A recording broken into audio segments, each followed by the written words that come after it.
Turn now to Goldy Hyder, President and CEO of the Business Council of Canada.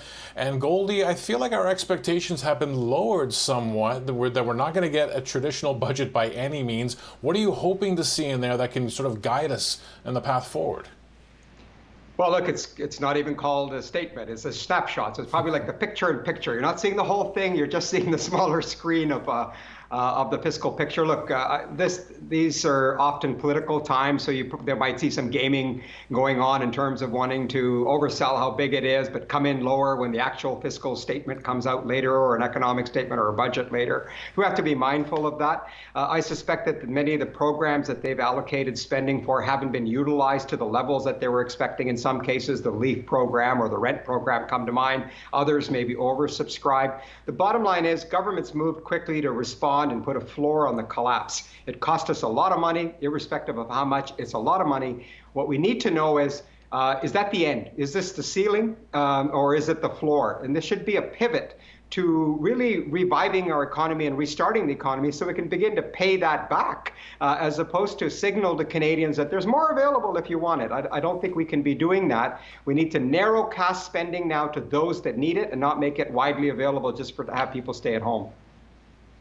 Yeah, something since the beginning of this that I've been sort of tracking, and you can see that the Prime Minister, on some days, it felt like he was almost begging companies to take up the wage subsidy and begging people to get off the CERB. It was supposed to be this sort of seamless glide from we protected you with the CERB right out of the gate, and now we're giving a wage subsidy so your employer will take you back. But we've seen the economics of that change a bit, and I don't think it's been as smooth as they'd hoped. No, but in fairness, as I said, the intention was to put a floor on the collapse for individuals. Businesses also helped out, banks deferred mortgages and so forth, so that people were able to, have a home and be able to eat and take care of their families.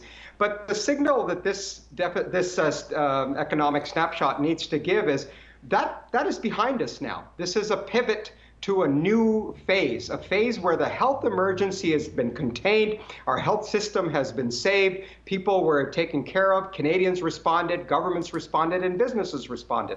But this new period needs to be one of employment, one of growth to our economy, one of jobs returning to our economy, because that's the best way to help people get back to normal, as long as they realize that virus still exists. We need to act responsibly. We need to make sure that we follow the advice of public health agencies. We can't continue the world in which we were in. And so we're very strongly looking for a signal that that's behind us. We're in a new world of coexisting with COVID. Tell Canadians what you're going to do, but more importantly, get out of the way for businesses, individuals to be able to do what they need to do, and trust us to do it well in a time in which the virus still exists. I think you make a key point there, Goldy, in the fact that we know that we have pushed out more than $170 billion in direct spending. And when you see a number that big, you're tempted to call it stimulus, but it's not stimulus. It's simply getting us to the other side. And so I think, as you say, probably key now, and probably key for business to know, what are the growth plans for this economy? This was just to get us to the other side. Yeah, you make a great point, Greg, that this was not a traditional recession, and the recovery can't be traditional either. Let's be honest, the last spending that's taken place was a job preservation program.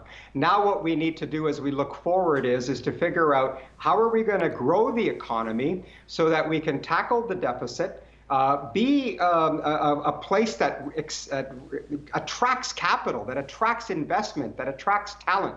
We know that we're going to need to grow our way out of this in the long run. And I think that even the stimulus that we might be talking about later on in the year can't be a traditional stimulus program. We're hopeful that this shock of this virus is a moment for Canada to think about a longer runway and how to grow back, how to build back better, which includes not just our economy, but also our social programs, from childcare and healthcare and infrastructure and beyond. It's an opportunity for us to reset and get the long run right and not just be focused on the short term.